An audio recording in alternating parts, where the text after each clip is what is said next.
Sud reçoit ce matin la directrice du CAUSE, le collectif d'associations pour l'urgence sociale, Aude Boumbacher. Bonjour Aude Boumbacher.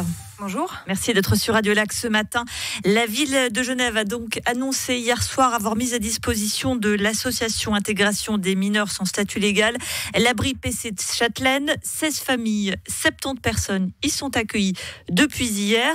Un accueil qui a été rendu possible grâce à la contribution extraordinaire de l'association des communes genevoises. Forcément, c'est une nouvelle qui vous réjouit. Ah oui, c'est une excellente nouvelle, de ne pas devoir remettre à la rue ces 70 familles. C'est une excellente nouvelle.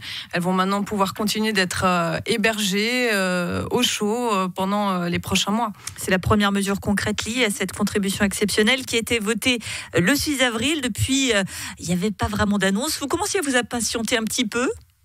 Alors après, il a fallu du temps pour qu'on puisse redéployer nos dispositifs, les réfléchir. Ils ont été arrêtés subitement au 31 mars. Donc d'un coup de baguette magique, tout n'était pas possible. Donc cette première mesure, elle est très bien. Maintenant, on attend effectivement les prochaines décisions qui devraient arriver dans les prochains jours pour pouvoir héberger les 130 autres personnes qui ont perdu leur place au 1er avril. La ville, justement, via Christina Kitsos, la magistrate chargée de la cohésion sociale, précise que 200 places d'hébergement d'urgence doivent ouvrir graduellement d'ici l'été. Pardonnez-moi, mais où ces personnes vont-elles être prises en charge ? Parce qu'on sait qu'il y a déjà des difficultés pour accueillir les réfugiés ukrainiens. À cela s'ajoute bien la précarité que l'on connaît. Où va-t-on mettre toutes ces personnes ? J'ai envie de vous dire, mystère et boule de gomme ? Alors chaque association en fait a été invitée à proposer un projet d'hébergement d'urgence. La ville a réuni les différentes structures qui sont en charge de l'hébergement afin qu'elles puissent proposer soit une extension de leur dispositif, rajouter des places ou bien créer des dispositifs différents. Pour notre part, on réfléchit à plusieurs solutions. Aujourd'hui, on a 85 places d'hébergement d'urgence dans 2 hôtels différents et dans une maison qui nous est mise à disposition.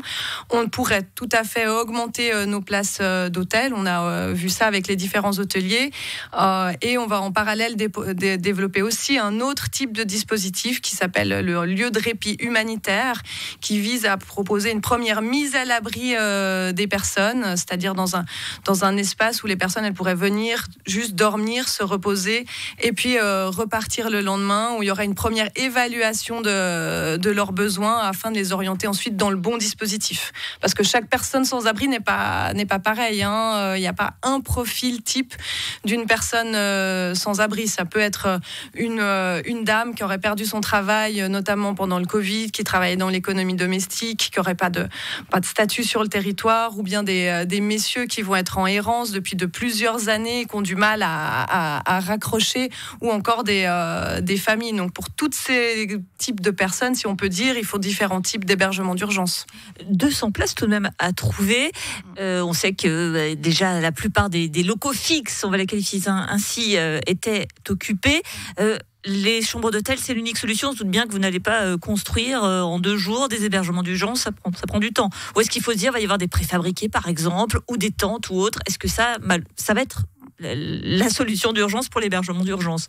Alors après, effectivement, on voit ce qu'on a dans l'existant. Ensuite, l'Assemblée des communes genevoises a proposé, va financer à 6,2 millions. Ensuite, c'est aussi une bouteille à la mer que je pourrais lancer. Si les communes ont des locaux qui sont à disposition, qui sont vides, qui sont inoccupés, nous, on a tout à fait l'expertise aussi pour réfléchir, pour transformer ces locaux en espaces de sommeil. Il y a différents modèles qui ont été développé dans plusieurs villes en Europe. On a très bien vu que si on a des bureaux qui sont inoccupés ou une salle qui est inoccupée, on peut tout à fait la transformer pour héberger des personnes.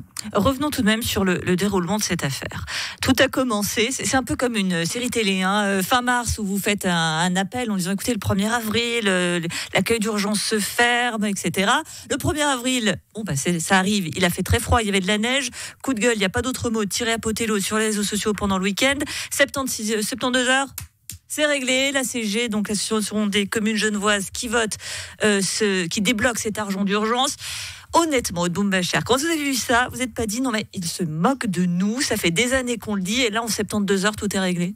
C'était assez surréaliste. C'est vrai on lance des alertes chaque année. On a convoqué la presse. On a informé les différentes autorités. Ensuite, parfois il faut un coup de miracle, quelques flocons de neige. J'ose espérer que s'il n'avait pas neigé, la décision aurait été la même.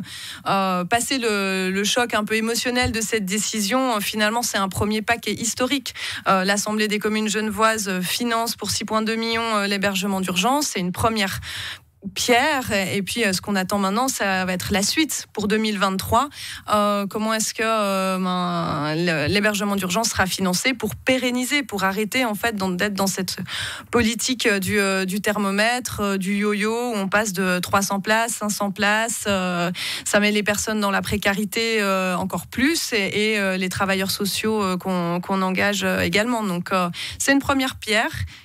Grosse pierre, très intéressante, mais voilà, le combat, il est déjà finalement pour le coup d'après, pour qu'au 1er janvier 2023, on ne se retrouve pas à nouveau avec 200 personnes dehors, parce que là, ça serait encore plus dramatique qu'au 1er avril 2022. Une première pierre et surtout un gros moyen de pression, parce qu'on imagine mal cette ACG dire non, on ne donne plus cet argent. C'est peut-être même compliqué quand on a fait ce pas-là. Oui, surtout que l'APSA, la loi sur le sans-abrisme, définit très clairement les responsabilités au niveau des communes de fournir des prestations relatives à l'hébergement d'urgence des personnes sans abri. Merci beaucoup, Moumba Cher, la directrice du collectif d'associations pour l'urgence sociale.